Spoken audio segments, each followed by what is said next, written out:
লুকিয়ে আছে এখন পার্টি পোকার মগরে কি করছো ইয়েলো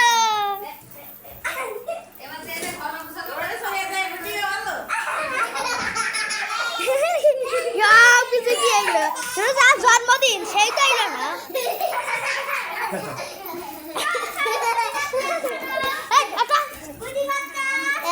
এখনই করছে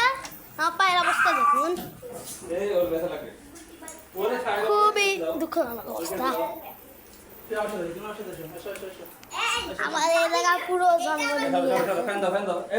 আজকে কার জন্মদিন কি ভাইলো এই যে ইনি খুব রাগ করে কিছু ভাইরে এলে বেলুন চলো আমরা সব বেলুন ফাটাই না না ফাটাই ফাটাই ফাটাই ফাটাই না ফাটাই ফাটাই ফাটাই